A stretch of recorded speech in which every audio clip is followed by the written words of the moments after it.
Awesome. And before I continue with today's session, it is so important that we do an acknowledgement of traditional lands. Royal Roads University acknowledges that the campus is located on the traditional lands of the Esquimalt and Songhees ancestors and families. It is with gratitude that we now learn and work here, where the past, present, and future of Indigenous and non-Indigenous students, faculty, and staff come together. So today's session is a casual interview with Matthew Goodwin, who is the Deputy Base Chief within the Base Command Canadian Forces based in Esquimalt. You can correct me later and say your title again, just so that everybody has it for the record. Matt is also a founder of Goody supplements and Way Too Good cookies, and he's a Royal Roads BCom grad. And we're also joined here by, I'm just going to add a spotlight, Ross Porter. And Ross Porter is a professor here at Royal Roads University. He's also the BCom program head. And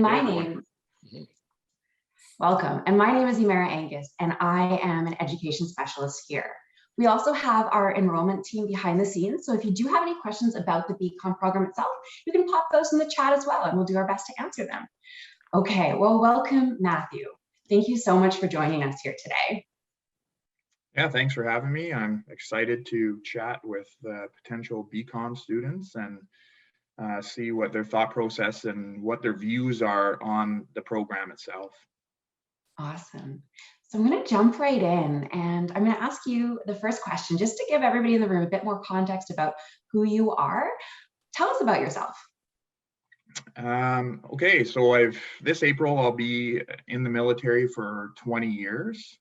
I'm a bosun by trade. I haven't actually worked really within my trade for the last few years.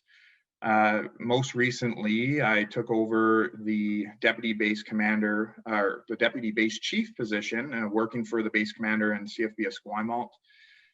Prior to that, I had worked with the military's ill and injured as a regional unit chief for the transition unit BC, which was a learning experience for me. Coming from a background of operations compared to people being the main focus of operations is a different stance for sure. Within my current role, I coordinate parades and events with outside organizations and internally, working with the veterans, working with the Legion, and creating events for the base commander for community outreach.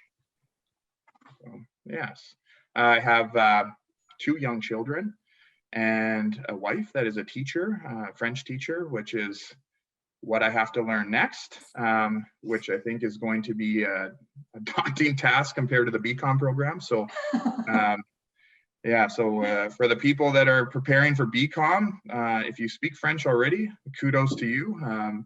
It's going to be a tough uphill battle for me. So yeah, so that's a little bit about me. Thank you so much for sharing that. And I don't know, is it better to have a spouse as a teacher or worse? Like, I'm not sure if that's better for your learning, but good luck.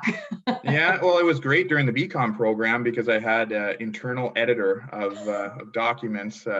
It's hard to be corrected a lot, especially by your spouse, but when they have that sort of special skill set in how you write and how you speak and all these things, they can actually bring you down to sort of a manageable level in terms of, you don't speak like this, so don't really write like that. You know, get your point across without being super flowery.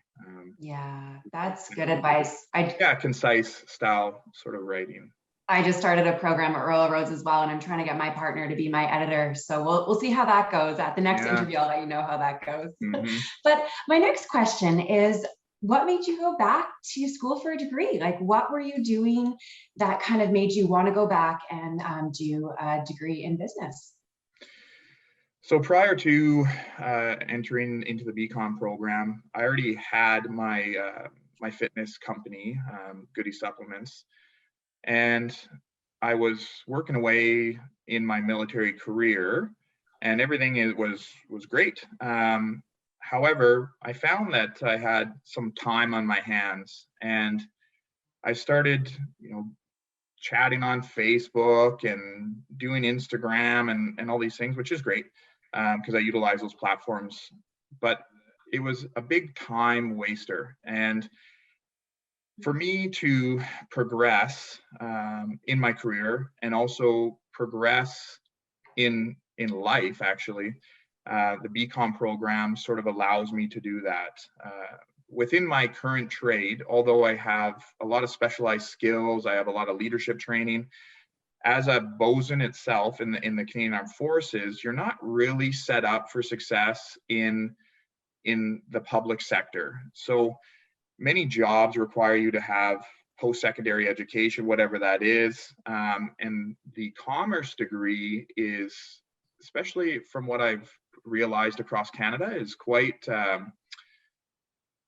while it's unique and it's valued over some other programs or other degrees, because there's such a breadth of learning that I see that it just seems to be more valued, and particularly in the public service for supporting the military and within my current role. So. Okay, so we're at the point now where you've decided to go back to school and you realize that was going to be of value for you both professionally and personally, and kind of to grow. So once you went back to school, you were in the BCom program. What was your experience like in the program? Like actually, like day to day, week to week, what was your experience like in the program?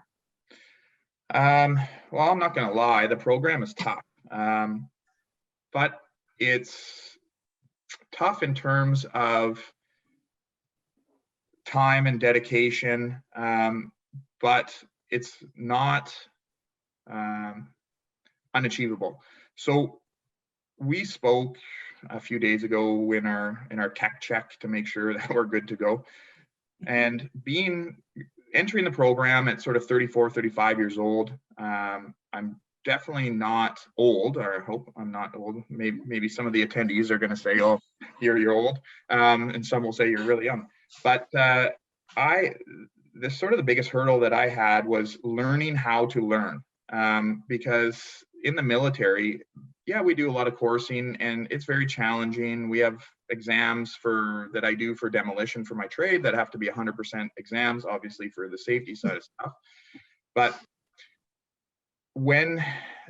during the first 2 weeks, sitting with my team and watching some of the people that had that skill set of prior experience for learning how to learn and how to research and how to sort of get to the end state, they were so efficient at it that it was like desirable to me. So it was allowing myself to sort of open up and realize, one, that I'm not the smartest person in the room. Two, that there's a lot of, like, if you open up, there's a lot of great experience that you can get out of it. And two, or three, the networking piece within the BCom program is so great that it's just unmatched. I still connect with my BCom, my BCom students or peers, and we do business together because they're all professionals. The common age for the BCom program, I think, for my cohort was about 35 years old. So it was a lot of working professionals, and it was excellent because, like I said, we stay connected and we help each other out. Yeah. So, but it's definitely for people that are wanting to attend this program. It is 100% achievable, but you have to set the time aside and the dedication and be ready to go, because there is a time commitment, and there will be times where it's lighter and it will be heavier. So just the mindset needs to be, this is the program I want to do. I don't want it just for a piece of paper. And that doesn't mean that you have to be, the next Facebook, inventor or Instagram or anything like that. But what it means is dedicate the time to absorb the learning and then put it to practice after. And that can mean opening your own business, or it can mean you work for the government or you work for any public sector, because doing learning how to read and write and learning how to learn is magic. I agree with you. Learning how to learn is a huge skill, and reading and writing at a professional and academic level, it's really an amazing skill to have. So I have a question to kind of dive into the networking aspect. You said that like you built your network, you really met a lot of people. What are they doing now? So you met different peers within the program. Where are they now? What are they, like, your peers doing? Like, kind of areas are they working in? I'm curious.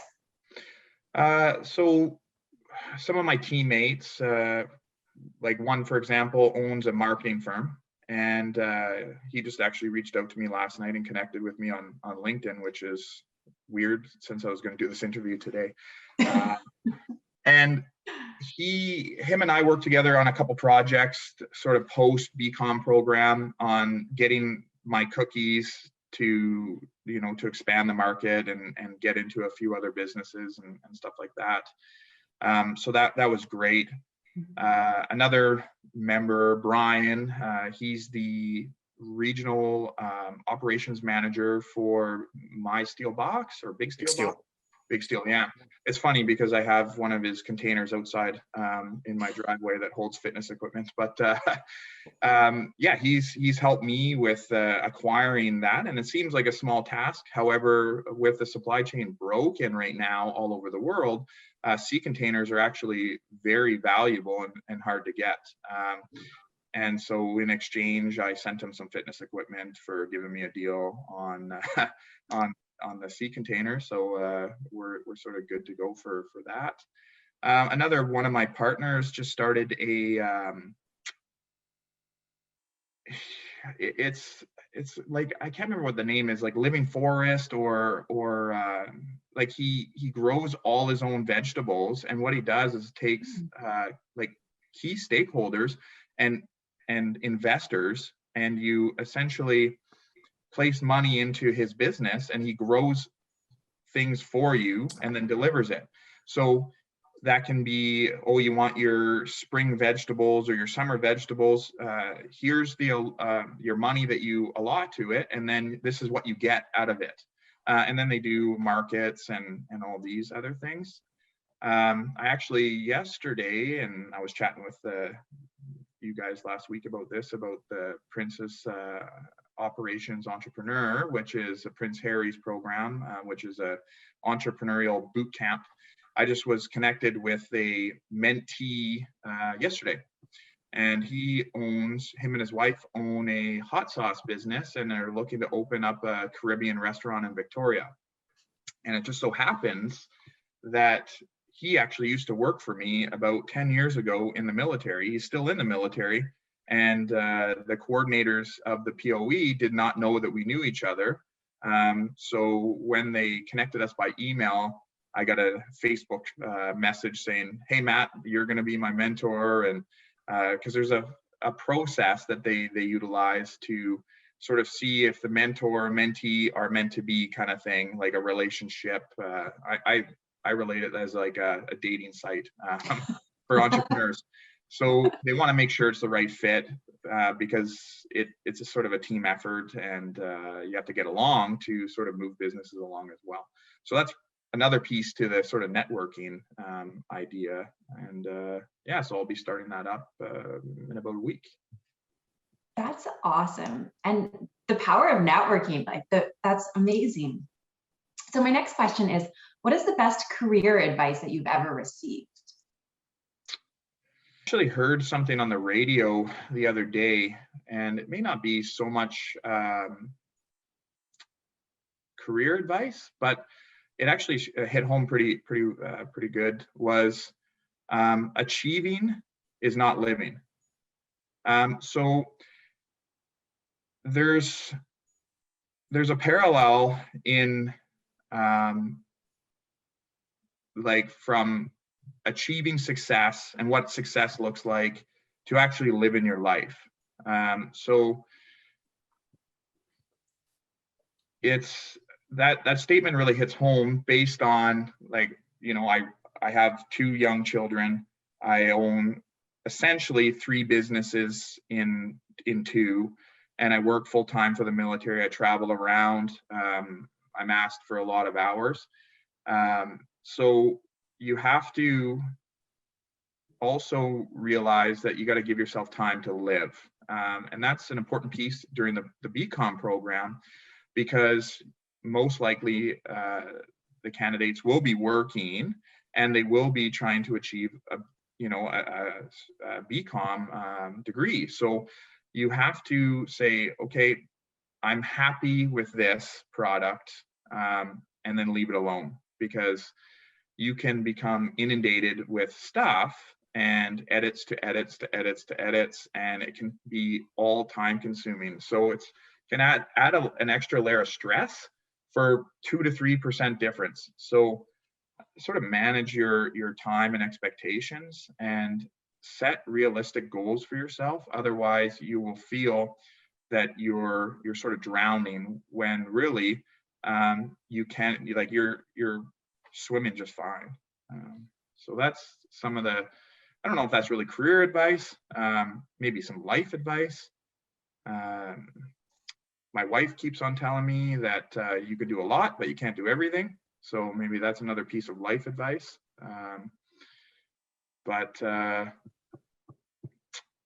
Yeah, I think that's going to be as close to the answer as we're going to get on that one.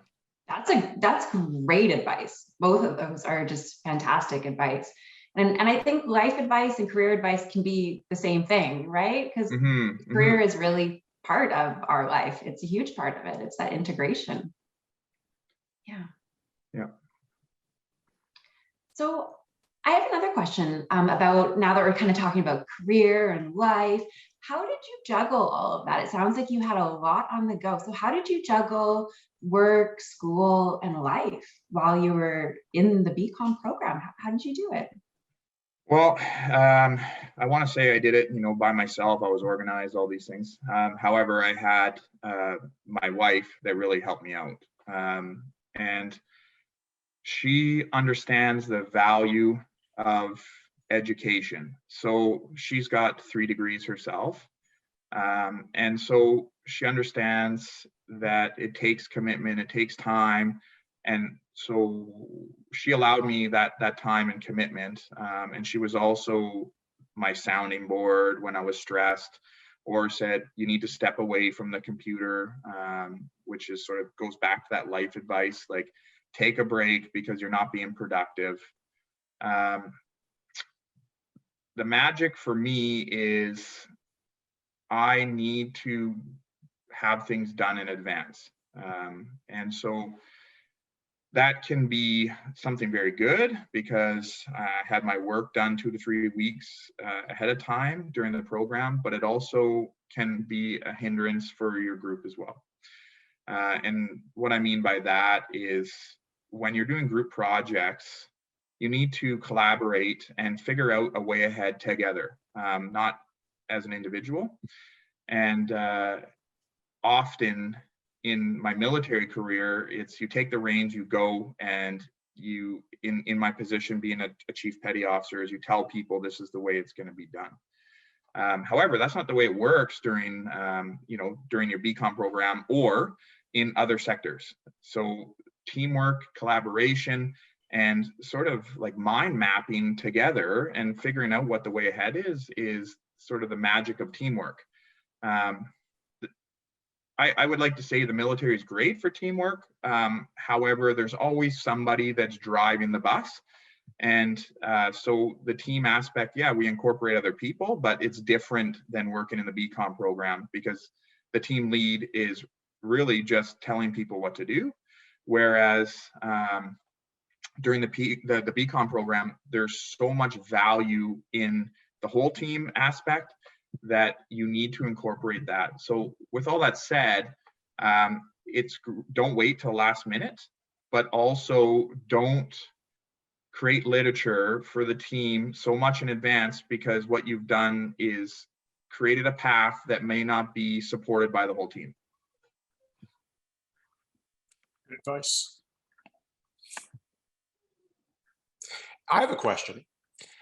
and you've spoken about this, that even though we kind of promoted the military employment is this webinar, but as you said, you have a number of side hustles that require your time and attention, some, one of which was already in play before you started the program. Mhm.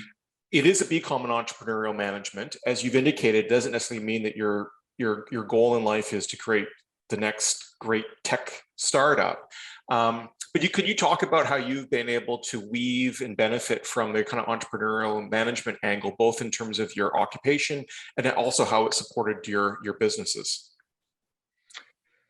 Yeah, so for my businesses and the learning that I did during the BCom program, it has really helped me expand in terms of multiple revenue streams. So when I began the program, I was Goody Supplements, which I'm still Goody Supplements. However, I'm now Goody Supplements and fitness equipment and paddle boards and cookie company and this and this and this. And it's so it's sort of, you have to follow what the market is, like what the market wants. We have these great ideas, and I can relate it to reading a document. You write something down, and you write it down and you read it to edit it, make sure it's good to go. And then you hand it over to somebody else and they send it back to you, edit it again. And you're like, well, that's not what I wrote. However, what's in your head and what's actually on paper when you're reading it to yourself is totally different. So it's, you have to sort of allow people to move in and assist and observe and read what people are thinking. So for example, the pandemic has been very good for the fitness equipment industry. And however, it comes with some drawbacks. So there's a supply chain issue. Things take a very long time. But because of my networking and people I've worked with in the past, I was able to get the equipment in 2 to 3 day turnaround and had everything that people wanted. So I went from, selling 3 sets of dumbbells to selling over $150,000 a month within 2 months. And that's been consistent. And the way that I look at it now is when people build their home gyms, they've already invested a sum of money. So they will either continue to add items to their gym, or they'll continue to want to train and have supplements to support their workout. Or they'll go to their public gym, which is fine, but they already have that equipment and they see the value in time savings and sort of working out at home. So they'll continue to come back to Matt Goodwin, hopefully. And the business will continue to be sort of ongoing. So the BCom program allowed me to be able to critically think and observe the market and be able to jump in and out of things. So right time, right place, and utilizing my previous connections allowed my business to thrive. So all this to say, you can read the market, but sometimes your idea of a business is not well supported by everybody. So what you think is the greatest idea may not be what the general public wants today. So that's not to say don't pursue it, but maybe that one project needs to sit on the back burner for a bit and then be reevaluated and looked at in the future. Because it doesn't mean stop, but it means make sure that you are meeting what the market wants. Fit for purpose. Yeah. Emara, you were going to ask a question? Well, I was going to ask you if one of your skills is predicting the questions that are going to come in the chat, because you just answered the question that came in the chat, Okay. which was, having already been integrated in so many different jobs and business, do you think the BCom program helped you level up professionally? Do you recommend this program to people with small businesses? And like, look at you, you already answered it. So is there anything else you would like to add around that question? Yeah, I would just say, like, if it's the BCom program, if it's another program, whatever it is, continued learning is so valuable. And it's like, prior to going into the BCom program, I was sort of shut down. I was like, I'm a chief in the military, or a P1, whatever, a petty officer first class. And like, I know everything. But that is definitely not the case. So like, be open, embrace the learnings, and like, lean on your peers, because generally, I think we had 35 in the program. It sort of fluctuated up and down. But those people are smart people, and they're successful people in their own right. What does success look like? Man, that depends on the perspective. But like, just be open and like ready to go, because it's like, I don't want to just say the BCom program, but it has definitely helped me in every job. Like, I build business plans for the military now, and organizational plans. I don't really like it, but the military is getting their money's worth out of me now. And these are going up to, base commander, admiral level, which I would have never been able to achieve prior to the BCom program. So yeah, I was a good worker. I moved through the ranks, but now I'm at another level. It's different. You're able to add, sounds like what you're saying is you're able to add unique value that also helps differentiate what you bring to whatever it is that you're doing. Well, often in the military, the chief is like, the chief petty officer, chief warrant officer, whatever it is known as the gatekeeper of people, the custodian. And that's what we're actually like. We are the co-steward of the profession of arms. So when you have the chief, and then you have the officers are, overall in charge of the objective. And then the chief is the one that supports that in terms of people. So where we allocate people, the morale, the motivation, all these things to meet commander's intent.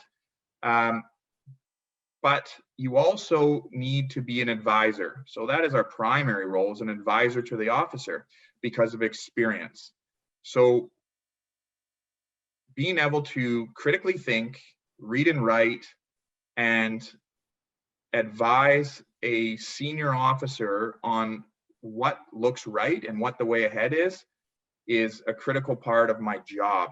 And having the BCom program behind me and the education piece just brings more credibility to your sort of your resume, to your who you are as a person. Mm-hmm. That's great.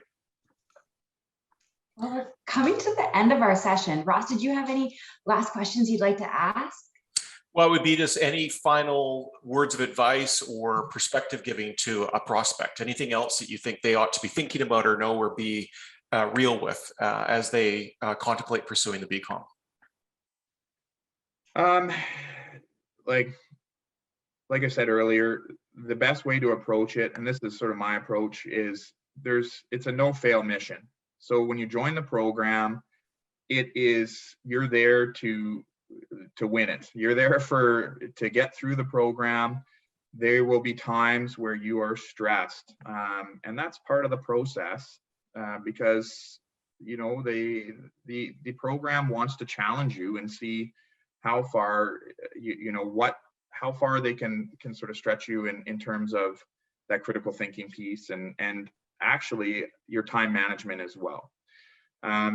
So you'll be tired, you'll be frustrated, your learning, you'll feel like, actually sort of digresses at some points. But then just step away, take a breath, sleep on it, and then get at it the next day, because you're fresh, you have a different perspective. Reread what you wrote. You might be like, oh, what is this? I've done that many times.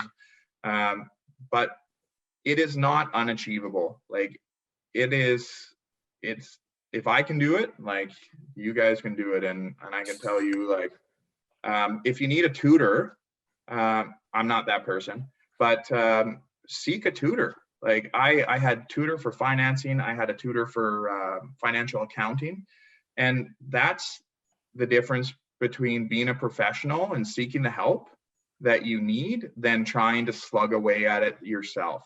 Reach out to your professors, allow them to help you, because they're not there to discourage your learning. They're there to support you. So, and they have a list of people that can assist you as well. So,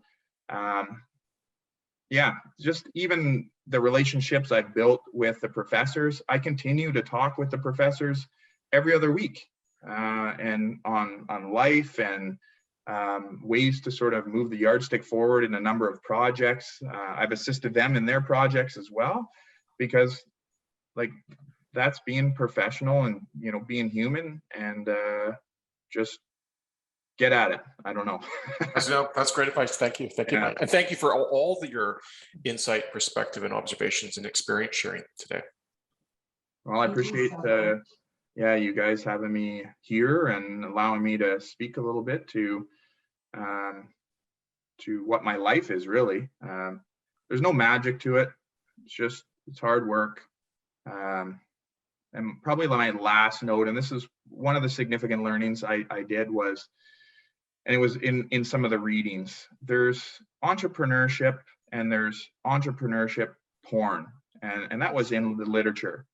Don't fall down the avenue of entrepreneurship porn. And that is the Facebooks, the Instagrams, the magical app that you create once and you're good for life. The economy, and this was during economy that we learned this in the literature. And it said, you know, entrepreneurship porn. We get fooled by these massive entities, because that's something that we deal with almost every day, but that is less than 1% of the population. Entrepreneurs that are running convenience stores, they're running fitness companies, they're selling cookies, maybe starting from a market into a store, into pierogies, because I have a lady that does pierogies for me too. That's the magic. That's where the economy comes from, not from those 0.01% people. So just work at it.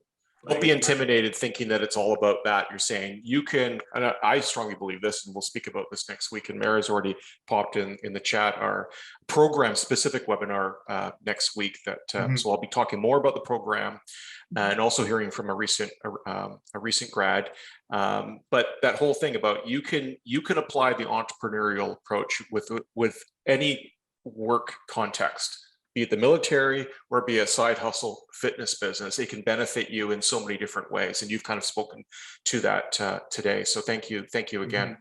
Yeah, well, thanks for having me, and hopefully there was some learning from the attendees. And feel free, anybody that's in the conference, if you want to send me a message on Facebook, I will answer that and probably sell you some fitness equipment or cookies. So.